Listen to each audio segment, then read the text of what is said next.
the lessons that I learned from teaching Hebrew here,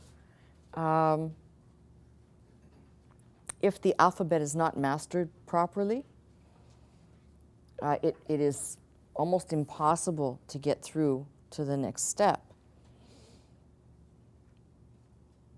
Greek is much easier, in terms of its alphabet, is much easier than Hebrew. Why? Because a lot of our letters, alphabet, alpha, beta, come from this stream in terms of how our alphabet developed. Hebrew is completely different. So those people who went through the hardship, the hard time, the long suffering of learning Hebrew, this will not be like that. But I am going to tell you up front, there are several ways to pronounce things in Greek. When I say several ways, there's the native speaker will have a tendency, for example, to replace a lot of the g, what we would, the letter G, gamma, would replace that with a more W sounding, like gamma, gamma. So I will, for the sake tonight of introducing letters, I will not necessarily, I'll give you the pronunciation as it should be pronounced, but until you have learned the alphabet, I recommend learn the alphabet and then navigate the pronunciation of the letters, because probably in the big picture, you will not be doing, you may find somebody you want to try out your New Testament Greek on somewhere. But for the most part, if you're going to meet somebody in the street, you're probably not going to be using the vocabulary in the form of things that you learn to study the New Testament. You see somebody in the street, you want to say, hi, Tikanis. But you wouldn't greet somebody like that. You might find some greeting in the Bible and they'll glare at you like, what'd you just say to me? So what I'm trying to tell you is probably pronunciation is not going to be the thing that you're driving for right now. So let's just get into it. A lot of these look exactly the way you would think. This is the first letter in its capital form, alpha, and in short writing, and you're going to have to forgive me. I'm going to write the way I write, and I'm going to try and write a proper form of how you might see it in a textbook. It doesn't really look like that. It just looks like our regular cursive A, all right? And here's what you have to know about this letter. You've got two ways to use alpha, the long and the short. For the sake of this lesson, I'm telling you in advance, as we start to get into lessons and grammar and whatnot, I will be using long marks or macrons, that is the line that appears above the letter, to emphasize that the letter is long, in contradistinction to what would be short. However, in a regular text, there are no marks as such like that. I'm doing them for your benefit so you can know what it looks like, because you will encounter these marks when you look up the Strongs, but you will not find them in the body of a text. If you were going to look up something in P46, the Chester Beatty Papper, you would not find any of these markings. And I'll get to what you will find in old manuscripts versus what you'll find in the NASB or one of those versions where they've got interlinear Greek and English. I'll get to that. But right now, just so we're clear, the long version of alpha would have a line on top. It would sound like the A in father. The short A has nothing on top of it. We'll use the word drama to distinguish, and probably to help you, because I have not distinguished between the two A's, I will circle those in red. That's going to look really good on radio. Never mind. I got that. I got that one. All right, next letter. If you're looking just for a straight capital letter, it appears like this in writing. This letter looks a lot like our B. Here's the thing. If you look this up, you will see beta, but it should be understood that this word might be pronounced like Theta. It's not quite B. Now, there are exceptions to everything, like when we talk about biblos, but it's still not our English B. It has a little bit of a V sound to it. So somewhere in your notes, just put this. We might, whether you say beta or Veda, I want it to be clear that we're not dealing with beta, like buh, right? We're not dealing with that. So just make sure that you make a note somewhere. And I will try from now on to write the emphasized letters in red. So like our, it would be vit, not bit. All right, next letter. Told you this is going to go pretty quick here. All right, this is the way I write Rama. You'll always see me with a loop at the bottom. However, traditionally, most of the time, it looks like that. There is no loop at the bottom. I just habitually have and forever have done that, and anyone looking at it who is Greek would understand what I'm writing. But somebody might say, well, is it proper to have a loop or not have a loop? I suppose either one is just fine.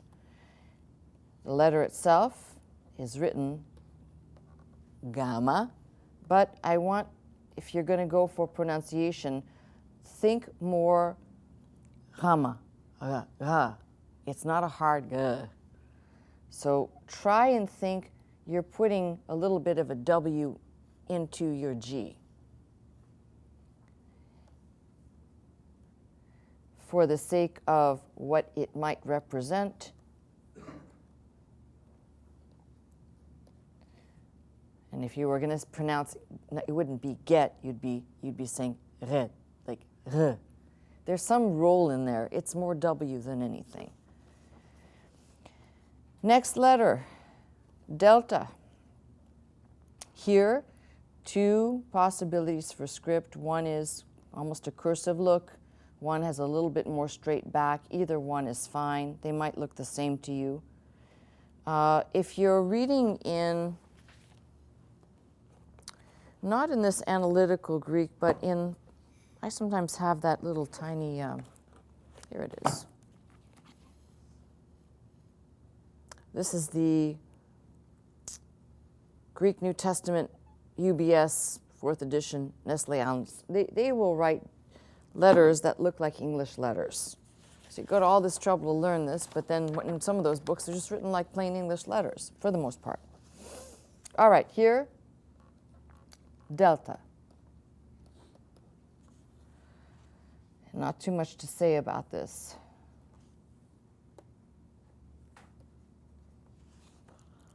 Next letter. This is always the fun one.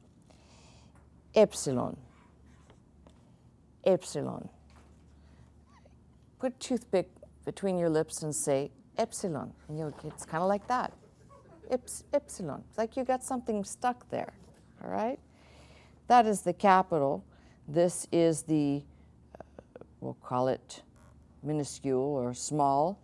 Sometimes you will indeed, even though this is the correct, what I've just done here, sometimes you will see it even like this. Epsilon. This letter is always short. So think of the value in this as our E in get. It's short. Zeta. This one's a little bit challenging. It starts with a little curve on the top, kind of a drop, and then down. And that should actually be smaller. I did that quite big. That's supposed to represent the smaller form of the letter. Zeta. This one is kind of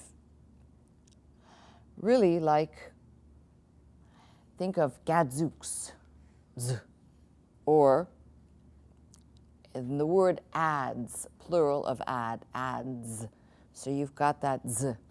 It's not a full z like we do in English. It has a little bit of a D sound to it. So that's why I said you've got that D, Z. Let's take a new page. Next letter, Theta. Now, this is the common mistake that people make. Because we just 2 letters back saw Epsilon, which looks like an E and is an E, people see an H and they think it's an H, and it is not. It is, I'll show you, this is its capital form. The form you will find it in minuscule, regular, sometimes has a slightly more cursive body to it. Theta. And this is always long. Do not think H, because it does not represent that. It represents what might be more like weight, 8.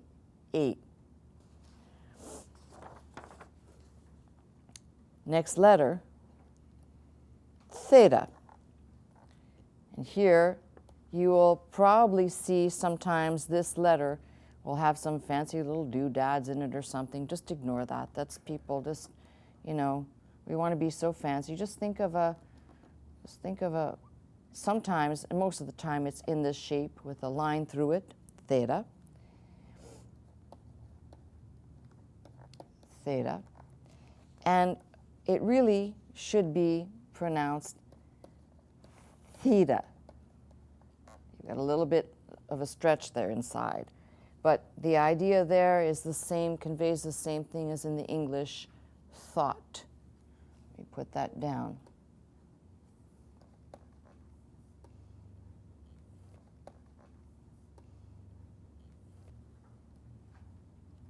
All right, this looks like an I.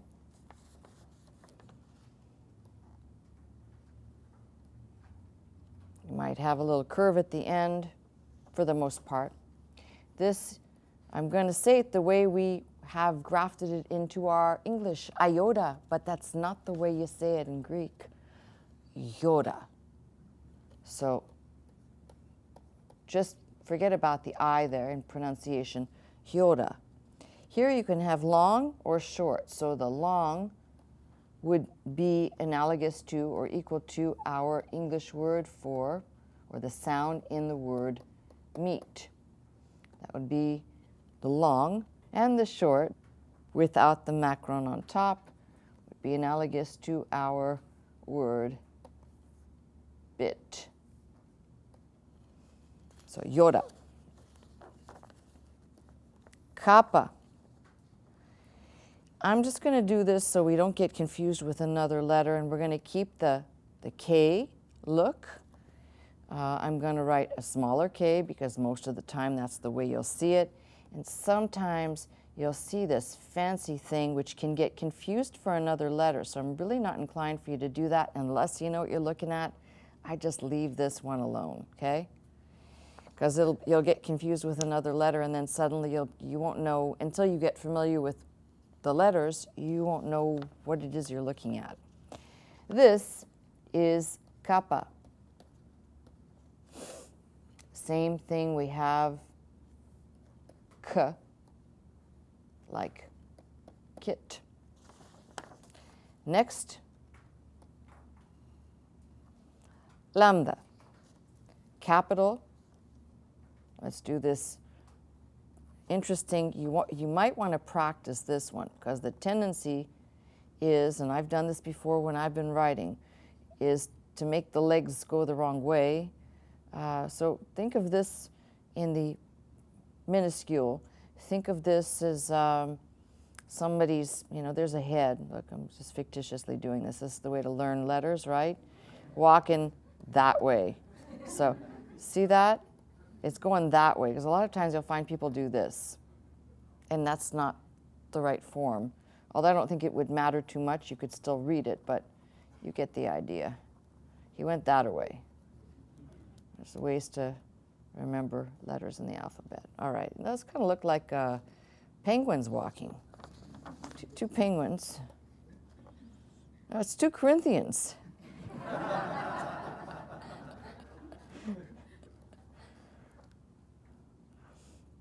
Lambda. I'm going to just leave this right now in terms of pronunciation. We'll come back to things that could be tweaked, but the more important thing is, as I said, once you start putting things together in words, it all comes together. I'm going to take a new page. All right, this is another familiar one to us because it looks exactly like our letter M. And if you're writing it in the smaller, it will either look like this with a little hook on the front. It should have a hook on the front. Sometimes it will not have a hook. Now, this letter looks like mu, but it's not. It's me. So I'm putting me there. And actually, the U is kind of a blend of U and E. It's the same thing for us in English. The pronunciation is M as in meat. Let's change it so it's not M-E-E-T, but M-E-A-T, meat. Same thing, Next letter, we have what looks like an N. In its minuscule form, it looks like a V. It can have a little line, or it can have no line. It looks like a V. These are the things people always get confused with, because they'll read it. Usually you'll have at the end of a sentence, or at the end of a word rather, you might have these two, and you might have a letter between them. So just like the M, this one also looks like nu, but it should be more like it carries more of a ni to it. And I'm actually going to add an E so we kind of see there's a flow there. Like meat, this would be neat. Okay, now it gets fun. This letter you're sometimes going to see like this, and it's better to recognize, if you can, the short version of this, which looks like that. This letter is xi. Xi.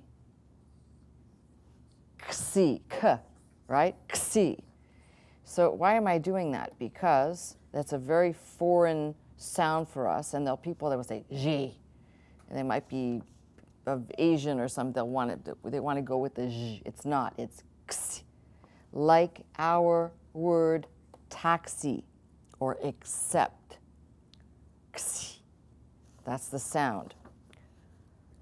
O, which is the capital, small, and there's not too much of a change there. This is Omicron. Omicron. Always short. Always short. And you've got inside of that, think of the words like thought and bought. Always short. The next letter, we're almost finished. This letter here, I've heard this butchered 1,000 times in 20 different ways. This letter here is exactly the way it looks. Phonetically, this is what it is. It's P. So if you can remember that, that letter is not pi.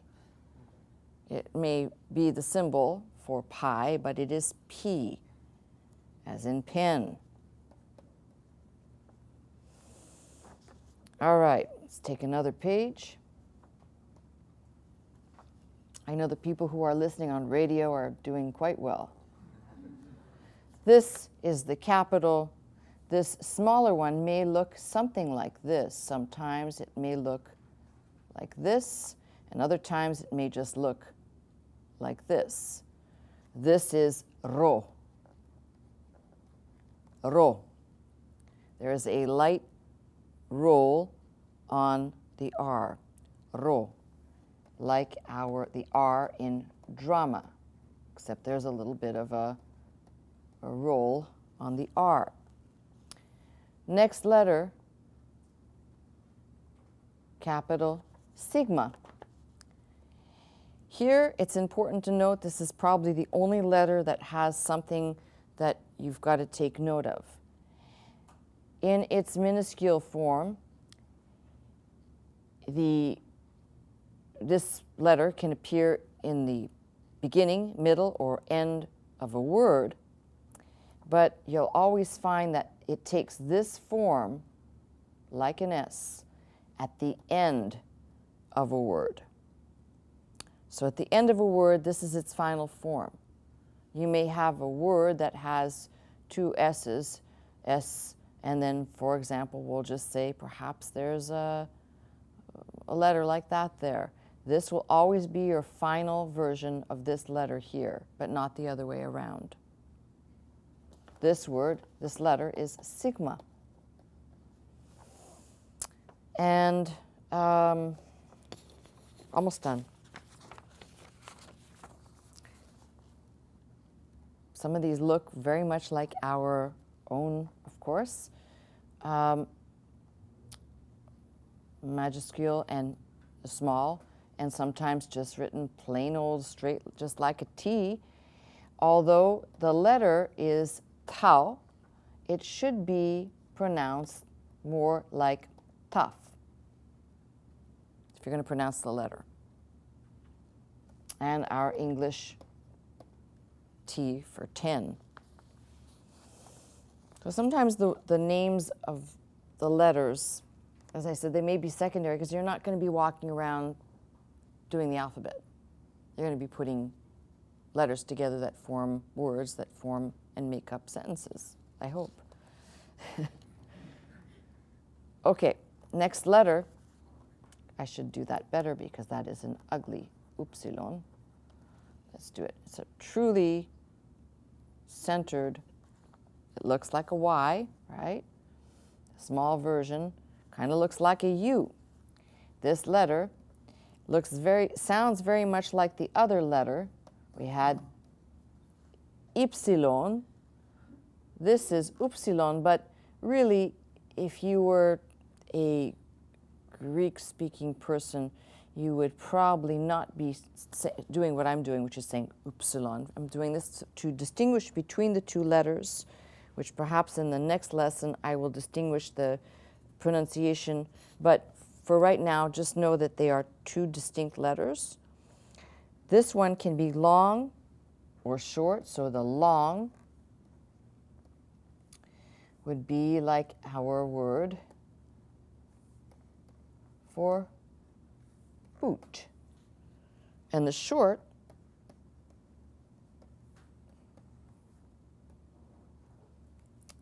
like put. All right, 4 more and we're done. This one is a familiar one. So sometimes in the capital form, you'll see it like that. Sometimes in the smaller form, you will see it just like this, or other times in the smaller form, just like that, depending on what you're looking at. This letter is phi, not phi. That's the English people pronouncing phi, like fit. And I don't want to squish this, so we'll just do a new page. How many pages can you do it on? 3 more letters, and then we're done here. All right. This one is the most interesting. And remember, I said you could confuse one letter with another. Well, this is the one I want to be careful. So I'm making sure that one is definitely written as a K-looking, and this is definitely being put down like an X look so that they are not confused. Their smaller letters could be at times confused. Sometimes you'll find some flourish to the letter that can look like a K, and sometimes you'll find in some books and some manuscripts it's particularly hard to distinguish between the two unless you're dealing with perhaps some of the older manuscripts and that particular handwriting, say of the second, third, fourth centuries, are blocky and quite distinguished between, but later on the letters may become slightly blurry. In fact, even in that UBS at times, I have to look twice. Mind you, that may be bad eyes, but I have to look twice sometimes to make sure I'm seeing, I know the words, so I know the difference between kenos, kairos, and this would be used for karis, the difference between the k and the, this particular letter, again, its name, if we were writing it out, I'm going to put how we might say chi, but it's more like he, not so ksh and not so ch. Think of, I'm going to give you a good one, lunkhead. But if you think about it, you really have to almost pause right there. Lunkhead. There's a right there. So that's what you're aiming for when you pronounce that letter. All right, here we have, and probably I'll do it even because there'll be people that will get mad and say it should be even. But I've developed handwriting of my own in every language. So, all right, here we go. This is psi. Psi. Think of upset or flaps. Upset. Psi. And finally, last but not least, omega, in its capital form and in its small form. Sometimes written a little bit more round and sometimes less, but you get the idea. They look like mini W's. And so omega. And here again, I'm going to tell you about the G thing. So not just English is omega. Greek sound may be more like omega. There's something like marbles right in there that makes it sound slightly W-ish. Omega. Always long. So just remember the last letter. Took you a long time to get there. It's always long, right? Like our English toto. Always long. Okay, so there's the alphabet for you. Now, I've already told you, I've marked in here, I've marked, and we'll try to be consistent in the lesson to do long marks or macrons for long. But here's what I would like you to know. There are a few things here. I'll just say them. Maybe I can add them. Let's get a new page here, just in case I need to write something down. The Greek has an H sound. Remember, we passed by the letter that looked like H, but it wasn't, right? The Greek has an H sound, but no letter for it. If there is any breadcrumb that Dr. Scott left clearly behind for people who listened to him over the years, it was what he called the reverse aspirate. He'd say to have something to bring on that H sound. The right term for that is called rough breathing. So, you can't form a sentence to say this right, but for rough breathing, because you don't say rough breathing, Mark, although you probably could to explain it, but rough breathing is only added to certain words at the beginning of the word that usually begins with a vowel. I don't think there's an exception. And the rough breathing is pronounced before the vowel sound. So let's write out, I'm going to write out a word for you. And you'll have to pardon I'm trying to be good, just like what I did with Hebrew, where I wrote stuff and people were thinking, well, what does it look like that? Well, you've seen me do this, so now you'll see that I have habits I have developed. All right. Remember I said these N-looking, these things that look like V's? Well, here we have here's the reverse rough breathing mark. We'll call it Dr. Scott's famous reverse aspirate, but it's a rough breathing mark. So you're going to pronounce that first, H. You've got your E sound here, this X sound, a G, an O, and this is what's interesting, N, again, and I'm just going to use an O, but we would get our English word for hexagon.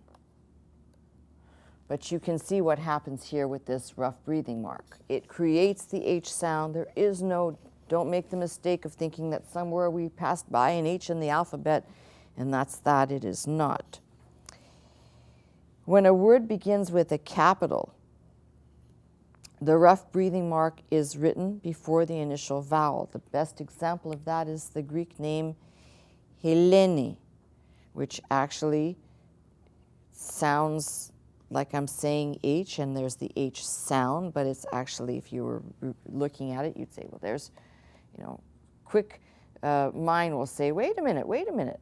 You have to always remember the vowel and what came right before here. That's going to add that H sound. Eleni, Helen. All words that begin with a vowel must, you got to write this in big letters, they must either have a rough breathing or a smooth breathing. So rough breathing is this. We'll call this reverse. This is rough breathing. This is smooth breathing. Goes the other way.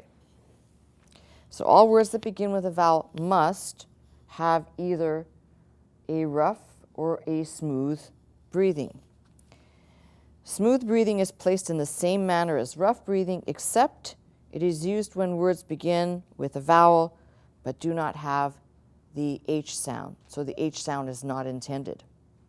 So think of it this way. Anytime a word in the Greek begins with a vowel, it's either going to have one or the other. And if the H sound is intended, it will be in the reverse.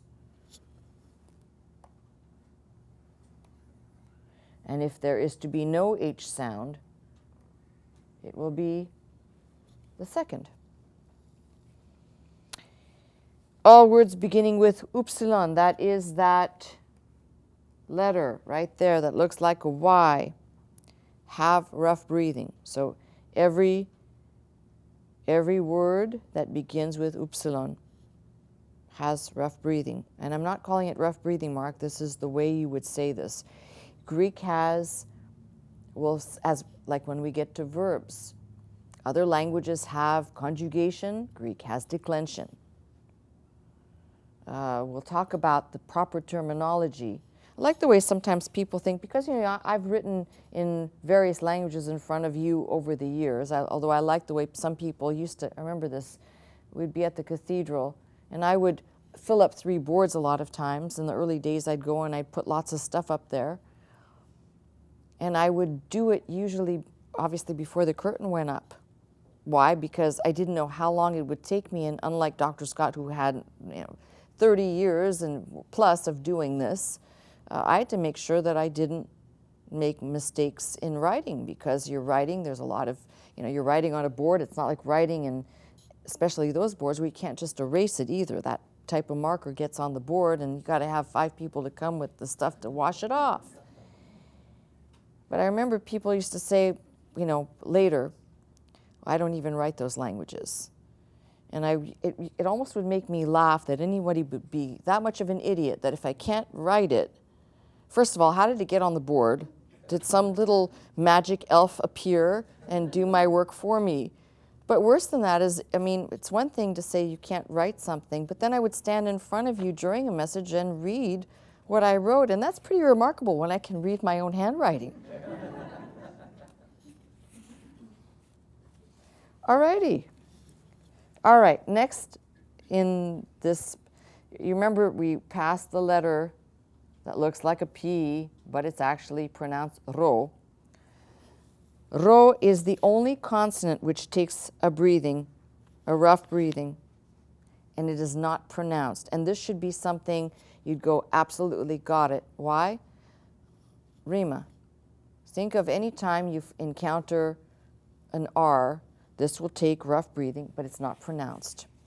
And interestingly enough, that's probably a poor choice because the word Rima almost carries some type of a, we'll call it H sound with it, but it's not. It's just what it is. Okay, so I've given you a real short introduction. When we do this again, I will hopefully have lines that I've created on my tablet beforehand so we can breeze through the alphabet, say the alphabet together, and then I want to move on because there are the necessity of going through the accents. There are 3 different types of accents we have to cover. Diphthongs in Greek are paramount to wrap your mind around because otherwise you're going to be butchering it big time. There's probably, I'm going to guess, somewhere in the vicinity of about 3 lessons after this before we get into nuts and bolts of parts of speech. And this is just an introduction, so all I'm asking for those people who want to learn is work on the alphabet and get the alphabet down, and at least the small pieces of information I've given tonight to where we can start to do things and move forward. And when I explain things, I'm not having to go back and we're not having to reinvent the wheel of, we were there last lesson. So I'm going to give you plenty of time. I won't bombard you with these. If you miss this, we'll probably find a corner somewhere on the website where you can go to and just click on and revisit it until you feel you've saturated your cranium adequately. All right, so that's that.